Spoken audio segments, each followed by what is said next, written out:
नमस्कार मित्रों। So today we are here with the second lecture of environment. पर्यावरण के दूसरे लेक्चर के साथ हम लोग यहाँ पे हैं। और जैसा कि आप सब जानते हैं कि पर्यावरण के जो वेटेज है, जो क्वेश्चंस हैं वो बढ़ते जा रहे हैं एग्जाम में डे बाय डे। कोई भी वनडे एग्जाम है उसके लिए इनफ है लेक्चर। और स्पेशली लेखपाल की जो वैकेंसी आई है उसमें 10 नंबर के लिए जो हम लोग प्रयास कर रहे हैं उसके लिए स्पेशली बनाए गए लेक्चर्स हैं। So without making any delay let's move, आगे हम लोग बढ़ते हैं। आज हम लोग पढ़ेंगे सस्टेनेबल डेवलपमेंट गोल, जो कि मैंने जो प्रीवियस लेक्चर था फर्स्ट वाला उसमें मैंने बताया था कि आपको सस्टेनेबल डेवलपमेंट गोल मतलब इस वीडियो से, छोटी सी वीडियो से आपको 1 से 2 क्वेश्चन डेफिनेटली मिलने वाले एग्जाम में। चलिए आगे बढ़ते हैं बिना समय को गंवाए हुए। ठीक है, सो हियर यहाँ पे आप देख सकते हैं सतत विकास। सस्टेनेबल डेवलपमेंट गोल है क्या एक्चुअली? तो ये एक दूरदर्शी योजना है। ठीक है, इसका काम क्या मैंने बताया था कि भविष्य की जो पीढ़ी है, मतलब कि जो फ्यूचर जनरेशन है, उनके रिसोर्सेज को बिना छेड़े हुए, बिना नष्ट किए हुए हम लोगों को करना है, वर्तमान की जरूरतों को पूरा करना है। यहाँ पे इसके क्या है, 3 पिलर्स हैं। कितने पिलर्स हैं? 3 पिलर्स। 3 पिलर्स का मतलब हुआ कि अगर जो सस्टेनेबल डेवलपमेंट गोल्स को मेंटेन रखना है तो उसके लिए क्या क्या चाहिए हमको? हमको चाहिए आर्थिक विकास, सामाजिक न्याय और पर्यावरण संरक्षण। ये तीनों को मिलाएंगे तभी हम लोगों को क्या मिलेगा? सस्टेनेबल डेवलपमेंट गोल मिलेगा।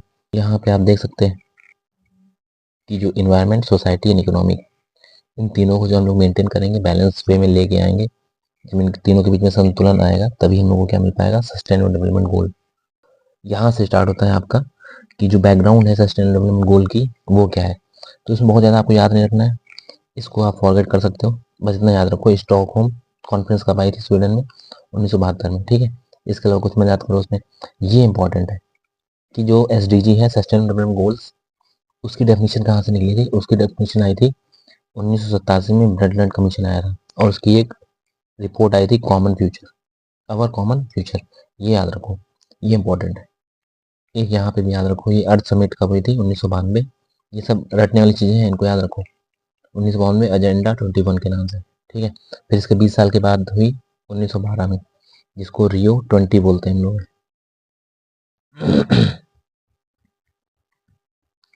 दिस इज ईयर 1912 में, 92 में हुआ था अर्थ समिट, और उसके 20 साल के बाद वहीं उसी ब्राज़ील रियो में ही हुआ, तो इसलिए हम लोग बोलते हैं रियो 20+। ठीक है, और यहाँ पे भी क्या हुआ? SDG के बारे में बात हुई थी, सस्टेनेबल डेवलपमेंट गोल्स के बारे में। जोहान्सबर्ग समिट, ये आप याद रखो चाहे ना रखो, इतना इंपॉर्टेंट नहीं है। ठीक है, ये चीज़ यहाँ पे इंपॉर्टेंट है अगेन, कि जो हम लोगों का सतत विकास है, सस्टेनेबल डेवलपमेंट गोल्स है, इसमें किस डाटा का यूज़ किया जाता है? एक तो रिमोट सेंसिंग और दूसरा GIS और सांख्यिकी विधियों का प्रयोग किया जाता है। क्लियर है? यहाँ पे GIS क्या है? यहाँ पे GIS है, जियोग्राफिक इंफॉर्मेशन सिस्टम। ठीक है, ये डाटा को मैनेज करता है और उनका एनालिसिस करता है। तो इन तीनों चीज़ों का यूज़ किया जाता है किसको? SDG को कैलकुलेट करने के लिए। क्लियर? थोड़ा सा इसको दिमाग में रखें, बहुत इंपॉर्टेंट नहीं है चीज़। अब यहाँ पे है क्या? पहले तो क्या था? पहले था MDG। ठीक है, व्हाट इज MDG?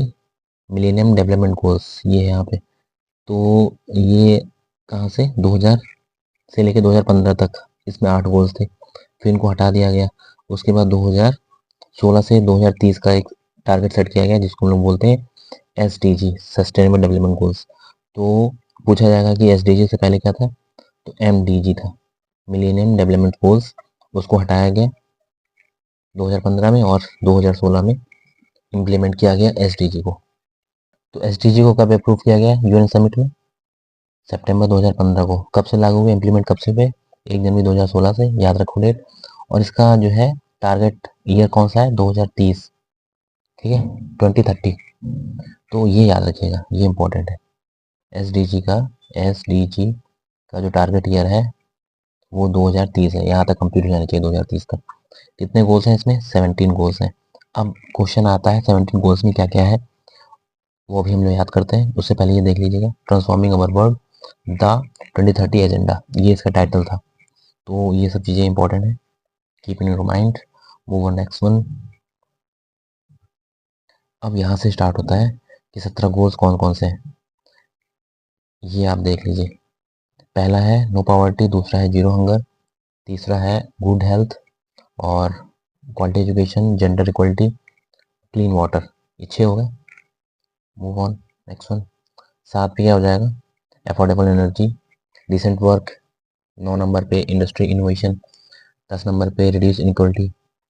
11 पे आ जाएगा आपका सस्टेनेबल सिटीज़ और रिस्पॉन्सिबल कंजप्शन। 12 नंबर पे आ जाएगा। फिर 13 पे क्लाइमेट एक्शन।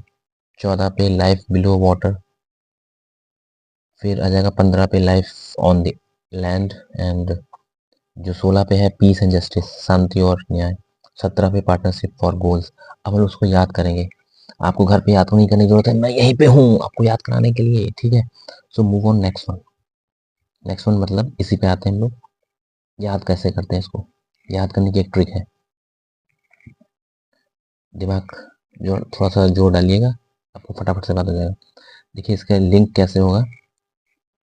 जब आपके पास पॉवर्टी नहीं, मतलब देश में जब पॉवर्टी नहीं होगी तो हंगर भी नहीं होगा, भूख खत्म हो जाएगी। तो पहले में क्या होगा? पॉवर्टी को हटाओ। दूसरे में क्या होगा? अपने आप हंगर हट जाएगा। तीसरे में क्या होगा? जब भूख खत्म हो जाएगी, मतलब भूख अंदर से कोई भूखा नहीं रहेगा, तो गुड हेल्थ मिलेगी तीसरे नंबर पे। और जब गुड हेल्थ मिलेगी तो फिर क्वालिटी एजुकेशन मिलेगी चौथे नंबर पे। और जो क्वालिटी एजुकेशन का मतलब सोसाइटी में एजुकेशन आ जाएगी तो क्या होगा? जो जेंडर बायसनेस है, जो लैंगिक भेदभाव है, वो भी खत्म हो जाएगा। तो 5 तो आपको याद होगा। छठे नंबर पे आता है, पूछा जाएगा छठे नंबर का SDG गोल्स कौन सा है, तो आता है clean water and sanitation. Clean water and sanitation. अगर आपने साफ पानी नहीं पिया तो आप सिक हो जाओगे। SIC के सिक। 6 से याद रखिएगा, 6 तो याद हो जाएगा 6 नंबर पे सिक हो जाओगे अगर जो क्लीन वाटर आपने नहीं पिया। 6 याद हो गए। आगे मूव करते हैं 7 नंबर की तरफ। 7 पे आ जाओ भाई।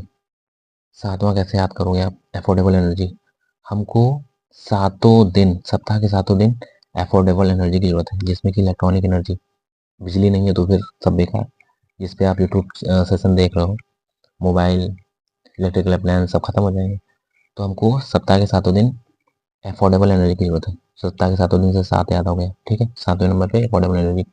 8 नंबर पे क्या आता है? Decent work. हमको आठों पहर डिसेंट वर्क करने की जरूरत है, तभी हम सक्सेस होंगे लाइफ में। क्लियर हो गया? 9 नंबर पे आ जाओ भाई। 9 नंबर पे कैसे याद करेंगे? 9 नंबर को इनोवेशन। नो, नो से नो, इन्नो आ रहा है, इनोवेशन। इंडस्ट्री और इनोवेशन की जरूरत होती है सोसाइटी को, तो ये आ जाएगा 9 नंबर सस्टेनेबल गोल। फिर 10 नंबर पे आ जाओ भाई।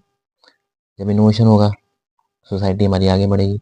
आगे बढ़ेगी तो इसमें असमानता खत्म हो जाएगी, इनइक्वालिटी को हम लोग कम करने का प्रयास करेंगे, ठीक है। 10 नंबर।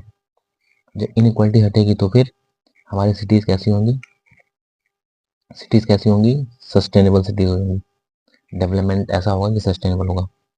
तो इसका ये बच्चा है 10। अगर जो 10वां लक्ष्य में मिला तो 11वां लक्ष्य अपने आप मिलेगा, 11वां मिलेगा तो 12वां भी मिलेगा।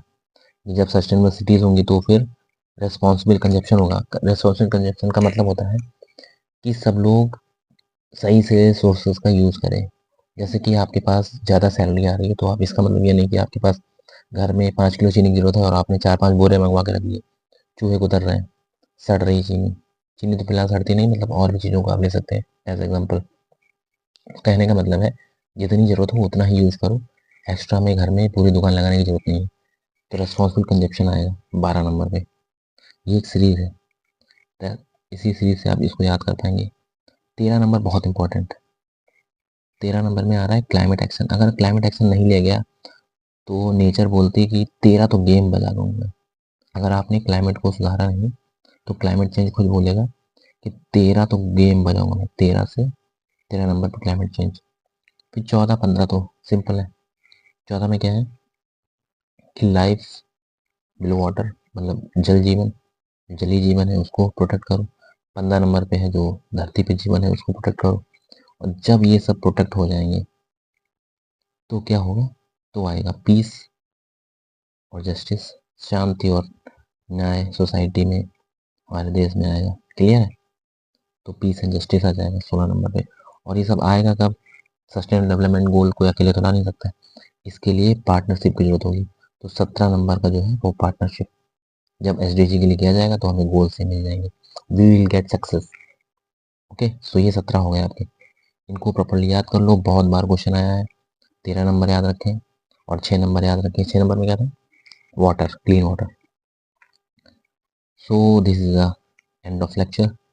और यहाँ पे बस थोड़ा सा और देखो, ये क्वेश्चन बनाया है मैंने कि SDG 6 में क्या आता है? Clean water, water availability and sanitation, साफ सफाई, पानी की उपलब्धता, क्लीन वाटर। और एक ये क्वेश्चन याद रखें आप लोग कि लिमिट्स टू ग्रोथ रिपोर्ट कब आई? 1972, क्लब ऑफ रोम। थोड़ा थोड़ा सा याद रखें, छोटे छोटे फैक्ट, ये आप बहुत हेल्पफुल रहेंगे एग्जाम में। ये बहुत इंपॉर्टेंट है। मॉन्ट्रियल प्रोटोकॉल बहुत बार आया है, रिपीटेड क्वेश्चन है। मॉन्ट्रियल प्रोटोकॉल किस लिए है? ओजोन डिप्लीशन के लिए, उसको रोकने के लिए, ओजोन परत को जो उसमें छेद हो रहा है, कहाँ हो रहा है? आर्कटिक या अंटार्कटिक, ये आप लोग कमेंट सेक्शन में बताएं। और ये कब आई थी प्रोटोकॉल? 1987 में। क्लियर है? बस एक लास्ट क्वेश्चन और हमारा लेक्चर एंड हो गया। क्या है लास्ट क्वेश्चन कि सतत विकास क्यों जरूरी है? इससे क्या होगा? इकोसिस्टम हमारा प्रोटेक्ट रहेगा, पोल्यूशन कंट्रोल रहेगा, ठीक है, और निर्धनता जो है, पॉवर्टी, गरीबी घटेगी। पहला ही लक्ष्य था हमारा, गरीबी घटाना। ठीक है, तो best of luck, keep revise और फैक्ट को मेमोराइज करते रहें और नोट्स अपने जरूर बनाएं। नोट्स को बराबर कंटिन्यू रिवाइज करते रहें। सो जय हिंद, धन्यवाद।